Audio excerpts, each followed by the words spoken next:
시간을 초월하여 특정 이름들은 세대를 넘어 수수께끼처럼 메아리칩니다. 노스트라다무스는 미스터리에 쌓여 인류가 미지의 세계에 매료되었음을 보여주는 증거입니다.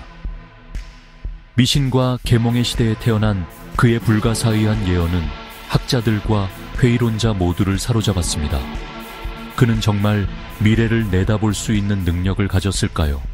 아니면 그의 글은 상상의 산물이었을까요?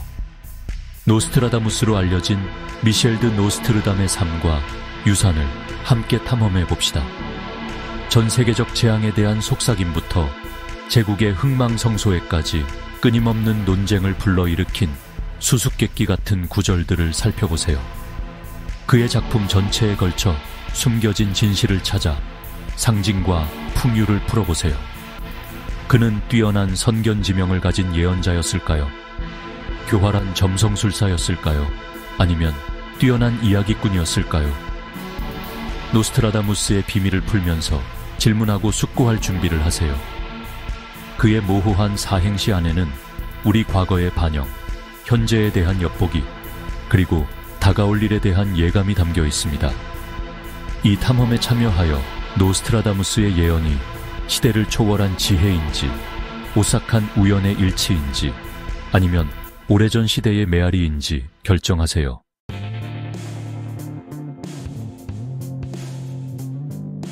노스트라다무스의 이야기는 프랑스 남부 프로방스의 구릉지에서 시작됩니다. 체온비공 3년 미셸 드 노스트르담으로 태어난 그는 변혁의 정점에 있는 세상에 발을 들여놓았습니다. 르네상스가 꽃을 피우며 새로운 아이디어로 오래된 교리를 거부하는 한편 유럽의 기억 속에는 흑사병의 그림자가 남아 있었습니다. 그의 어린 시절에 대해서는 알려진 바가 거의 없지만 어린 미셸은 일찍부터 학습에 대한 재능을 보였습니다. 기독교로 개종한 유대 학자의 후손인 그의 가족은 그의 지적 호기심을 길러주었습니다. 유명한 의사이자 점성술사였던 할아버지의 지도 아래 미셸은 수학, 고전문학, 우주에 대해 깊이 파고들었습니다. 이러한 유년 시절은 그가 될 사람의 기초를 다졌습니다. 인간의 운명과 천상의 테피스트리에 대한 그의 매혹의 씨앗은 할아버지의 서재에서 뿌려졌습니다. 미셸은 과거의 지식을 흡수하면서 미래를 바라보기 시작했고 자신이 평범한 삶을 넘어선 운명을 타고났음을 감지했습니다. 바로 이 시기에 그는 보이지 않는 삶의 흐름에 대한 깊은 감수성을 보이기 시작했습니다. 이러한 감수성은 그의 유산의 초석이 되어 그의 이름을 시간과 운명의 미스터리와 엮었습니다. 마치 도사처럼 말이죠.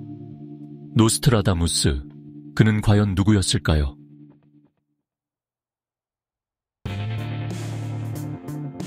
노스트라다무스의 이야기는 프랑스 남부 프로방스의 구릉지에서 시작됩니다.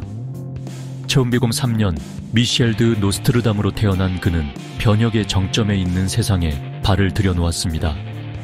르네상스가 꽃을 피우며 새로운 아이디어로 오래된 교리를 거부하는 한편 유럽의 기억 속에는 흑사병의 그림자가 남아 있었습니다. 그의 어린 시절에 대해서는 알려진 바가 거의 없지만 어린 미셸은 일찍부터 학습에 대한 재능을 보였습니다. 기독교로 개종한 유대 학자의 후손인 그의 가족은 그의 지적 호기심을 길러주었습니다. 유명한 의사이자 점성술사였던 할아버지의 지도 아래 미셸은 수학, 고전문학, 우주에 대해 깊이 파고들었습니다. 이러한 유년 시절은 그가 될 사람의 기초를 다졌습니다.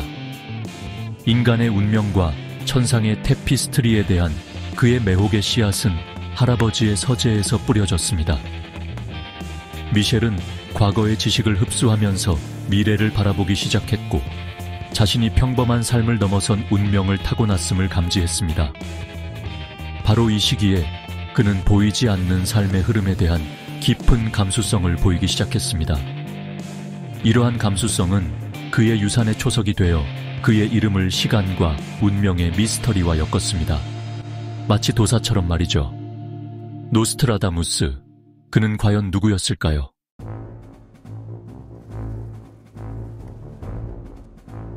(16세의) 미셸 드 노스트르담은 아비뇽 대학교에서 교양 과목을 공부했습니다. 전염병으로 학업이 중단되었고 그는 질병에 맞서야 했습니다. 시골을 돌아다니며 의학 지식을 적용하여 고통을 덜어주었습니다. 그의 연민과 독창적인 방법으로 명성을 얻었습니다. 이 시기에 노스트라다무스의 예언 능력이 처음 나타났습니다. 1229년 그는 몽펠리에 대학교에서 박사 학위를 받고 의사로서 성공적인 경력을 시작했습니다.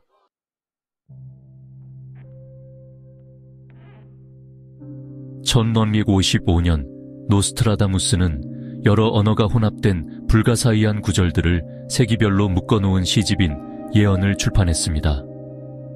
이 사행시는 수세기에 걸쳐 미래의 단편적인 모습을 보여주었습니다. 노스트라다무스는 자신의 예언이 점성술적 구성과 역사적 주기에 기반한다고 주장했습니다. 이 출판물은 그를 명성으로 캐타폴트 시켰고 추측과 논쟁을 불러일으켰습니다. 어떤 사람들은 그의 작품을 헛소리로 치부했지만 다른 사람들은 오싹할 정도로 정확한 예측을 보았습니다. 그의 예언의 한 가지 지속적인 측면은 모호성입니다. 그가 사용한 언어는 종종 모호하고 상징적이어서 해석의 여지가 있습니다. 이러한 모호성은 그의 작품에 대한 지속적인 매력에 기여했습니다. 회의론에도 불구하고 예언은 즉시 베스트셀러가 되었습니다. 조정신하들과 왕들은 자신의 운명에 대한 통찰력을 얻고자 그의 조언을 구했습니다. 한때 방랑하는 치료사였던 노스트라다무스는 당대에서 가장 인기 있는 신탁이 되었습니다. 그의 말은 불확실성과 씨름하는 시대의 인식과 불안을 형성했습니다. 마치 오늘날의 유명 유튜버 같았죠. 갑, 투살.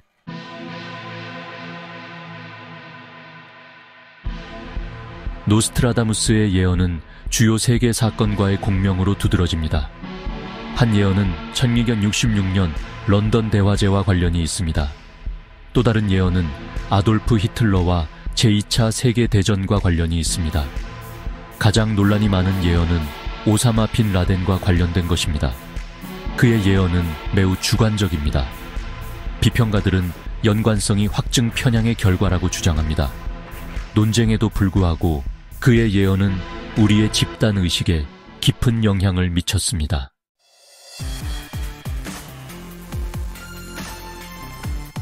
노스트라다무스의 예언은 출판 당시부터 경외심과 회의론에 부딪혔습니다. 비평가들은 그의 사행시의 모호함이 어떤 해석도 가능하게 한다고 주장합니다. 그들은 그의 글에 특정 날짜가 없으며 광범위하게 해석될 수 있는 은유를 사용한다고 지적합니다. 회의론자들은 그의 예언이 성취되었다고 하는 것은 의도적인 선택과 확증 편향의 결과라고 주장합니다. 지지자들은 사건과 일치하는 구절에 집중하는 반면 일치하지 않는 구절은 무시합니다. 이러한 선택적 해석은 진정한 예언 능력에 대한 주장을 약화시킵니다. 번역과 재해석 또한 그의 작품에 대한 우리의 이해를 형성합니다. 수세기에 걸쳐 번역은 의미의 미묘한 변화를 가져옵니다. 각 세대는 자신의 관점을 통해 그의 예언을 재해석하여 현대 사건과의 관련성을 찾습니다. 이러한 끊임없는 재해석은 특정 예측을 그에게 돌리는 것에 대한 의문을 제기합니다. 사행시가 특정 사건을 가리킨다고 진정으로 말할 수 있을까요? 아니면 우리의 해석을 그의 구절에 강요하는 것일까요? 마치 사주풀이처럼 말이죠.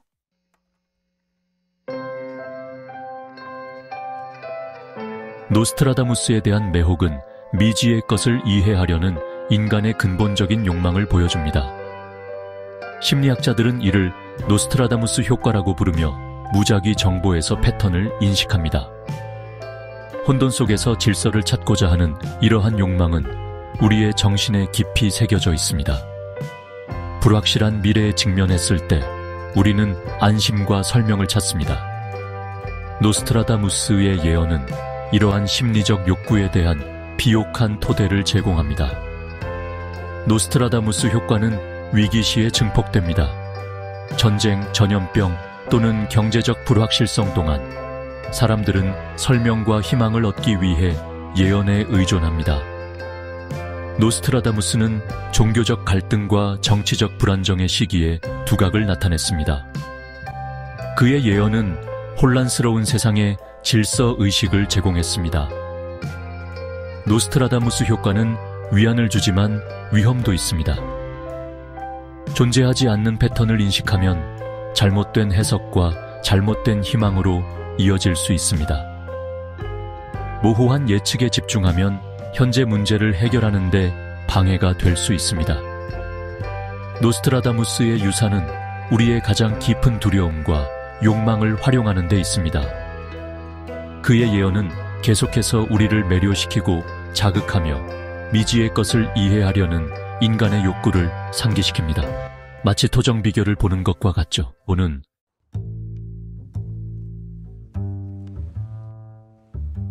시간의 모래를 통해 진화하는 해석. 노스트라다무스 예언에 대한 해석은 수세기에 걸쳐 변화하여 각 시대의 불안과 신념을 반영했습니다. 처음에 그의 글은 종교적 정치적 격변이라는 관점에서 보였습니다. 종교 개혁과 강력한 군주들은 전쟁과 권력 투쟁에 초점을 맞춘 해석에 불을 지폈습니다. 계몽주의 시대의 해석은 더 세속적인 어조를 띠게 되었습니다. 학자들은 점성술, 암호학, 역사적 주기를 통해 그의 작품을 조사했습니다. 19세기에는 신비주의와 오컬트에 대한 관심이 다시 부활했습니다. 새로운 해석은 밀교적 지식과 비밀 사회를 강조했습니다.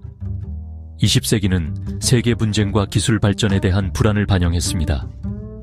세계 대전, 핵무기, 환경 위기는 해석에 반영되었습니다. 노스트라다무스의 작품은 변화하는 시대에 계속 적응하여 현대의 두려움과 희망을 반영합니다. 마치 점집에서 듣는 이야기처럼 시대를 반영하죠.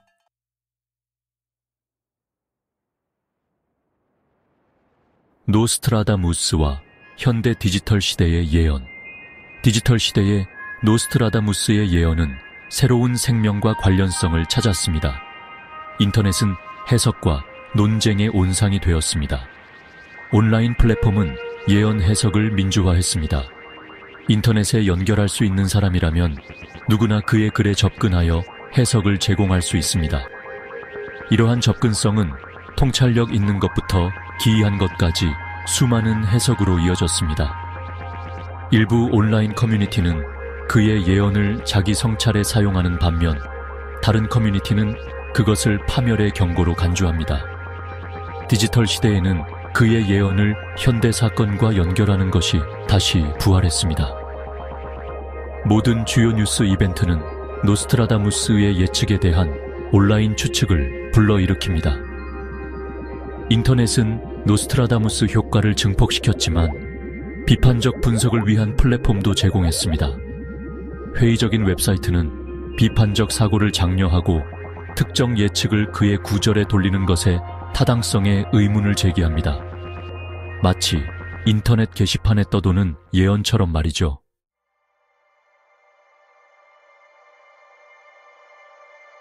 영원한 유산, 대중문화 속 노스트라다무스.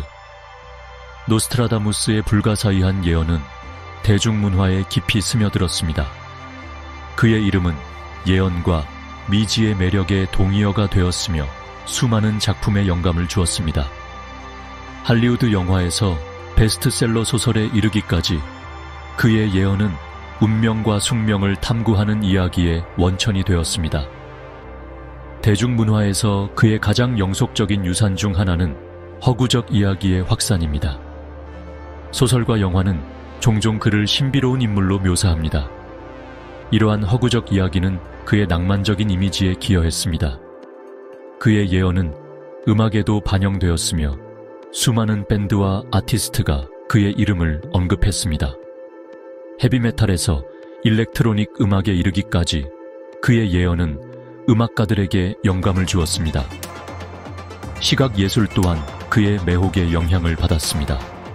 그림, 조각, 설치 예술은 그의 예언의 이미지를 활용했습니다.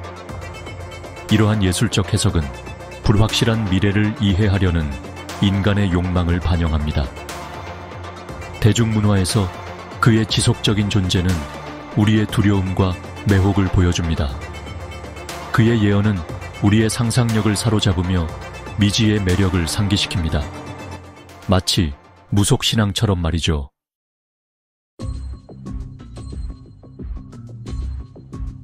노스트라다무스, 수수께끼의 유산. 노스트라다무스로 알려진 미셸 드 노스트르담은 수세기가 지난 지금도 수수께끼 인물로 남아있습니다. 그의 불가사의한 사행시는 미래를 엿볼 수 있는 기회였을까요? 아니면 시대의 불안을 해석하는 상상력의 산물이었을까요? 그의 예언은 논쟁을 불러일으키고 예술가에게 영감을 주었으며 미지의 것에 대한 우리의 매혹에 불을 지폈습니다. 그의 작품은 인간 이해의 한계와 미래의 매력을 상기시켜줍니다. 노스트라다무스는 우리의 미지와의 관계를 숙고하게 합니다.